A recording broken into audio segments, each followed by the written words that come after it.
This is Adam King from Aliens Don't Ring Doorbells, and you're listening to Madness to Creation. Go ahead, say it. Welcome to the Madness to Creation podcast, where self-care and music merge. This is Maddie. How are you? I hope you enjoy the following episodes coming up. Adrian Gervitz, Fran of Light the Torch, Lawrence Gowan of the legendary band Styx, V of Violent Idols, and Never Loved. At this show, we focus on mental health awareness with ending the stigma on mental health. Our goal and focus of this podcast is to touch people's hearts and to save lives. Studies have shown that 1 in 5 U.S. adults have experienced mental illness and 1 in 20 have experienced serious mental illness. We believe that the state of your mental health affects how you think, feel, and ultimately act. The more we talk about it, the more we can encourage people to address their mental health. If we help save one life through this, then it's worth it. We hope one day that people take it as seriously as we do when we have a physical ailment. Sometimes the topics we bring up are sensitive and might trigger the listener. This is why we have included timestamps in the episode description in case there is a part of the podcast you don't want to listen to. Or, of course, if there is only one part of the podcast you want to choose to listen to. No matter what, we love you for checking it out, and please give us feedback. We are working on setting up a Patreon, and we will have an announcement of said Patreon July 1st on Instagram TV. It would mean so much if you would support it. We are hoping to begin to have sponsors August 1st. Email us at madnesscreation@gmail.com with the subject line sponsorship if you are interested. We are also releasing a schedule July 1st to where you can find us easily. You can find us on Spotify, Spreaker, SoundCloud, YouTube, Geo7, iHeartRadio, Google Podcasts, Podchaser, and Podcast Addict. And for algorithm purposes, we would love you forever if you would choose to follow us on one of those platforms. It would help the algorithms. On that note, be safe, be well, and be balanced. Take it away, peoples.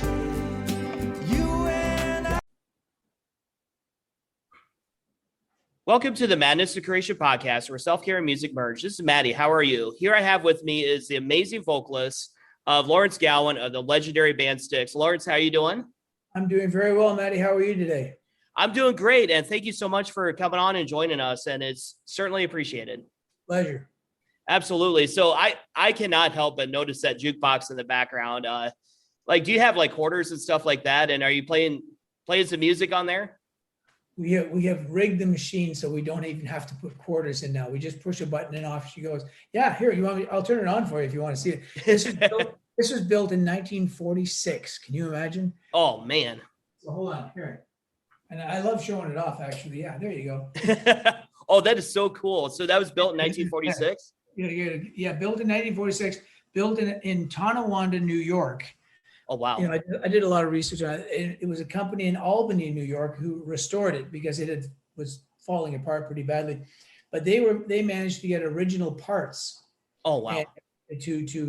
For all the bits that it needed. But they're built like a tank, so it only needed a few things, like a couple of the I don't even know if it's plastic or Bakelite they used to use for the lighting section of it, and just some of the gears. But what's beautiful about it is I love on eBay, I collect up all these old 78s. So I got lots of old, the Platters and lots of nice Elvis in there, and great old songs that it's not my era of music, and yet when I listen to it, it makes me feel nostalgic for that era. Oh, there's something timeless about the Platters and Elvis and like Motown and stuff like that. Yeah. So are we going to expect a Lawrence Gowan songbook in the near future or anything like that? That'd be nice. I don't know. I think whatever there's time for in music, Maddie, I'll make an attempt at it at some point. But this past year, surprisingly enough, and very curiously, I've been so bloody busy with all these projects that suddenly came along because of things like what we're doing right now. And they all turned out to be great surprises, all of a great, really rewarding benefit, And so as far as my own songbook goes, still working on it. That's awesome. So would there be any couple of surprises on the songbook or anything like that any songs that would like throw your fans for a loop, so to speak? It's funny. We've got a song called Same Stardust coming out on Record Store Day. I like the original, in addition to the Same Stardust by Styx, which is fabulous. I also like, there's a song called Stardust, simply by Hoagie Carmichael. And Okay. he and I have the same birthday. So I've always felt a kind of affinity for that. And that version of Stardust is, I think, from the 1920s or early, maybe it might be the early 30s. Oh, there's the bubbles coming on now. That's that click. Oh, oh, that's so cool. And so I have a strong feeling for that piece of music. It's a classic, you know, some people, it's arguably the best song ever written. So that could be. Then again, we have a new album out, so we might have some contenders. Yeah, and speaking of the new album, it's coming out next month, right? Correct. It comes out on June 18th, and couldn't be happier. As I said, there's a separate EP, we'll call it that, coming out on Record Store Day. That's got 2 new songs, and it's got 5 Styx classics on it. And then on June the 18th is Crash of the Crown Day, when that's finally released, the album in its entirety. Yeah, and I was gonna say I've been jamming the Crash of the Crown single that was released on YouTube, and I cannot get enough of the harmonies of Styx, and that's what you guys are so legendary for. And it just seems like the album song is just a feel good anthem, so to speak. That's kind of the feeling that I get out of it, and which is natural for the music of Styx. Yeah. Was there, given like 2020, like with the pandemic, social and civil unrest, I know it's not really a political song, but was there any elements taken from 2020 or a little bit before that when you were writing the song? Great question. Surprisingly, Crash of the Crown was written before the pandemic happened. Oh, okay. And I think because it was a 3-way co-write between myself, Tommy Shaw, and Willie Bankovich, who produced the album, we all have our own kind of camera angle onto what the song is about, and we're kind of wedging our own little agenda in there, which is the beauty of a co-write. Is you could never, one person could never write that song. It's just, it's got too many, it's got multiple, it's like a prism. It's got multiple sides and multiple reflections within it. I would say, and I've cleared this with the other 2 writers, I would say that much like many of the songs, maybe all of the songs on the album, the song focuses on renewal. If you look at it as thematically about renewal, and renewal after a cataclysmic event or some great fall. And I know that's very relatable to people around the world on the planet right now after what we've been through and are still battling with. Yet it is very odd that I know the song was finished, at least the writing phase of it was finished before the pandemic hit. So I'd say it's about that. It starts with JY singing this sort of a declaration of an undying devotion to someone or something that they just will not give up on. Then it goes through the phase 2 of the song is where the whatever was at the apex, and you can personalize that in any way you want. I picture it like, you know, to be metaphorical, I picture it like a mountain, and suddenly the peak of the mountain has been sliced off, and you've got this volcano where new things are spilling forth. So sure. The summit is completely gone. There's a brand new setting that's presenting itself. And sure enough, as the song transitions out of that section, we go into the finale where really it's grappling with and coming face to face with whatever your truth is, very broad term, is ultimately what will lead you to a happier place. So it's an awful lot to pack into a 4-minute song.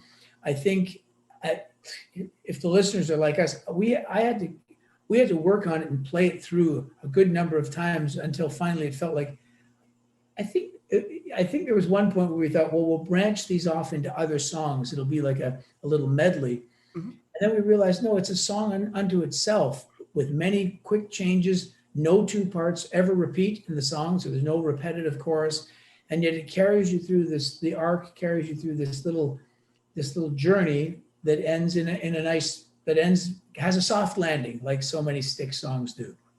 Yeah, definitely. And you have such a storied career in your music and everything like that. How would you say you have grown as a musician from The Mission to Crash of the Crown, which comes out next month?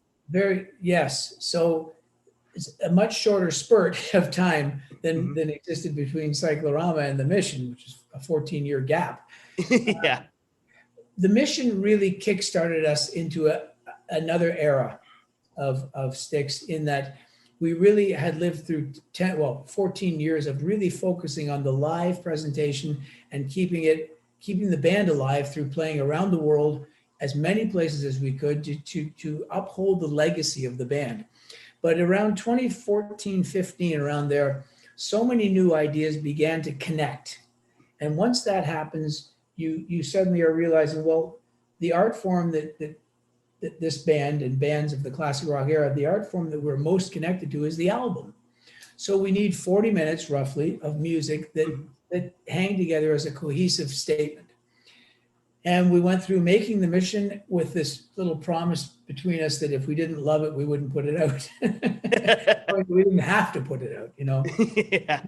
It turned out we did love it. We put it out, and it was over the next 2 years, just seeing that album, how it was embraced by Styx, the Styx faithful, I prefer to call them, and how they began to pull it into the lexicon of Styx albums from the past. And then now you see on all these lists they do all the time of what are the top 10 best Styx albums of all time. The Mission is right in there. In a couple of lists I've seen there, it's in the top 5. I saw one on Ultimate Classic Rock. It was number 7. So I mean, it's definitely in there, and it made us. So that gave us not just the incentive, but we knew we were on to. This is a good creative period in the band's life. So I wound up spending a little more time in Nashville than I had previously anticipated, and we got straight into Crash of the Crown, and it took a couple of years to finish it, and now it's coming out in June. Yeah, definitely. And thankfully, we're seeing the light at the end of the tunnel with this COVID-19 pandemic. And are you still up in Canada right now? Toronto. I'm in Toronto right now. Yes. So is it going to be, I heard Canada is like on pretty tight lockdown. Is it going to be hard for you to get out of Canada and be able to tour the States with Collective Soul coming up? So I tested that last week. In fact, I had to do some, there was a promotion piece we had to do in Chicago, JY and myself. And so I flew to Chicago, knowing that there may be some severe restrictions when I come back, but with the idea of maybe pleading my case that, look, I'm in Styx. I'm special. And that didn't work. I can tell you. I'm actually, although I had three negative COVID tests in 5 days, right? Oh, man. This is how careful they're being. I am now in day 8 of my mandatory 14-day quarantine. So I'm sorry I'm not wearing a mask. I hope you're double vaccinated. Yep, I got the jab, so I'm good. Good man. I've only had my first one. By the way, so just before, that's the thing I hear in Canada, Switch Health is called. Just before this call, 1 hour before this call, I had to go online exactly like this, and I had to give myself COVID test number 4. And I'm waiting for them to come and pick it up and see what the result is. And if it's negative again, then I get to leave the house in 6 more days. So I'm hoping to spread as much negativity as I can. Well, there you go. Fingers crossed, you never know. You never know with this disease. I mean, you can be it. asymptomatic. And as you know, we all know, and I don't need to bring anyone up to speed on what coronavirus is like. But yeah, it's good that they're being this careful ultimately, but it's frustrating too. So yeah, absolutely. And we haven't really experienced live shows in the past year and a half. And I don't know about you, but I have a list of shows I want to go to. And one of them is definitely Styx and Collective Soul. So put that one at the top of your list. But yeah, I'm the same way. The last show I saw, the last concert I got to go to was towards the end of 2019. I saw Elton John on his Farewell Yellow Brick Road. And picturing all the things we would do in that last year, everyone did that, but life took its own course. Absolutely. We reacted to it. If you're not among the people who had, deep tragic things happen to their families, then consider yourself lucky. Mm-hmm. So we're going to, another wonderful thing, Maddie, is how many messages through social media we got about just how vital music was to people's lives, and mm-hmm. seeing Styx shows is a big deal to absolutely, well, not just to us, but actually to so many thousands and thousands of audience people who come to numerous shows per year, and how it's part of their life, and part of what makes them feel good about being alive. And that's ultimately what music, that's the greatest gift it is. It enriches your life in ways that when you're suddenly pulled away from it, you miss it. Absolutely. And that is what I think that's one of the reasons why the Styx faithful, your fan base is strong. It's so strong and so passionate about the music. What keeps your fans coming back to your show? It's for, it's going to sound a little immodest, but I'm going to try to remove myself from the equation if I can. That's okay. From where I am on stage, from where I am on my spinning keyboard, turning around, looking at the audience, looking at the band, there are times when I turn and look at the band that I'm on stage with, and I'm entertained. I'm actually like, okay, stay on the ball here, but there's such a, I mean, again, it's going to sound immodest, but I'm in such a great band. They give it every single night. There are sometimes mid-song, I'll start looking at Todd, and I'll get distracted to where it's like, oh shit, I better turn around and look at the audience again. Just watching him, how he dissects a song, or listen to how Tommy can deliver a song night after night after night, amazingly well. Ricky, such a great stage performer, from one side of the stage to the other, just the way that he engages the audience. And JY is the spirit of the band. Mm-hmm. And then when you put the cherry on top is when Chuck comes out on stage, the place just explodes, and you have this love fest going on that it's just a joy to be at it. And that's from my vantage point. Yeah. Do you think post-COVID, do you think people are going to be a little bit more careful? Like, is it more of a challenge for you guys to sell tickets now? Because some people might be a little bit nervous with the large gatherings and stuff, or what do you think? They should be concerned. Obviously, we've learned over the past year how to navigate and how to mitigate the spread of disease. And some of them are tools that we've known for over 100 years. 100 years ago, when the Spanish flu, people wore masks. It was a simple thing, right? But that's all they had. They didn't have vaccines, right? Mm-hmm. So now we have vaccines. So you have that to choose from. You have some of our shows will be socially distanced, as they say. Okay. So we're playing one venue is I think a 15,000 seater in Florida, only 2,500 seats. So that puts 4 or 5 seats, whatever. You do the math. Between people. I've seen hockey games now where people are spread. People are seem to be much more relaxed. I hear bad reports, but for example, even getting on the plane last week, everyone was wearing a mask. When I got to Chicago, everyone in the airport was masked and careful and not over encroaching on other people's space. Although there were a lot of people there, they were cognizant of giving people some room, some breathing room. Breathing room is what we need.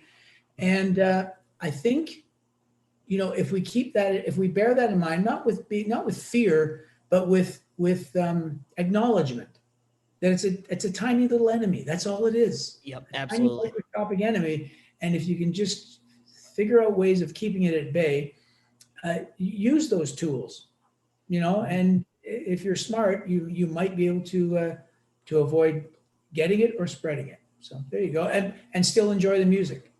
Yeah, definitely. And back to the Crash of the Crown album.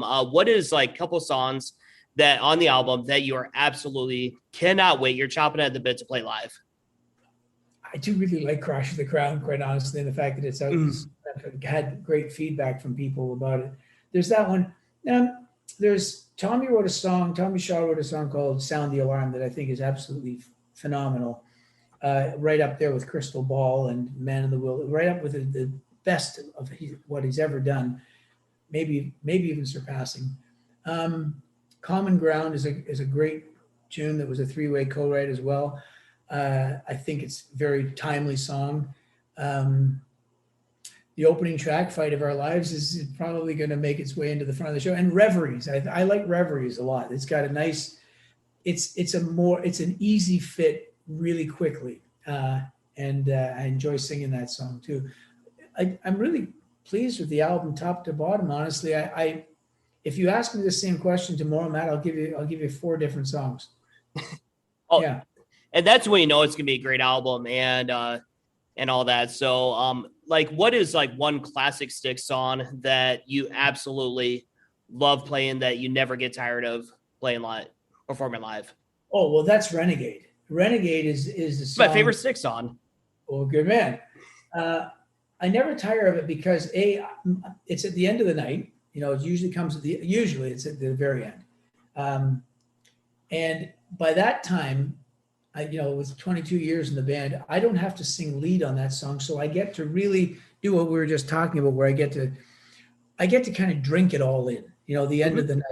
And I'm seeing, I want people to understand what it's like from my vantage point during Renegade. The heavy lifting's on Tommy's shoulders. We just have to do our harmonies and play our parts right and make it happen. The audience by that point, wherever we play around the world, if we play in Japan or we're in Sweden or we're in Iowa or we're in Montreal, it's amazing how audiences are very different at the beginning of a show. They have their own personality. Mm-hmm. And it's astounding to me how incredibly alike it's like at the end of a show in Japan, I'd feel like, this is the end of a show in, anywhere at all. And I think that's the other beauty of music. It has this way of kind of leveling us all down to an emotional space that really, it's going to sound really cosmic, but it connects us in profound ways. I can testify to that, brother. Absolutely. And that's why Styx has been around for so long, is because of the connectivity and the passion behind the music and just the genius songwriting and all that. So it is every member of the band from the beginning, all 10 people who've ever been in Styx have made a great contribution, and we're the culmination of all those efforts. Yeah, definitely. And just kind of a couple more questions I have for you.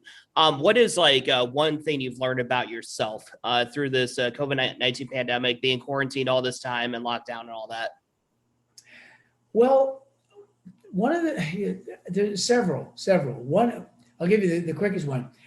I'd forgotten the joys of riding a bicycle.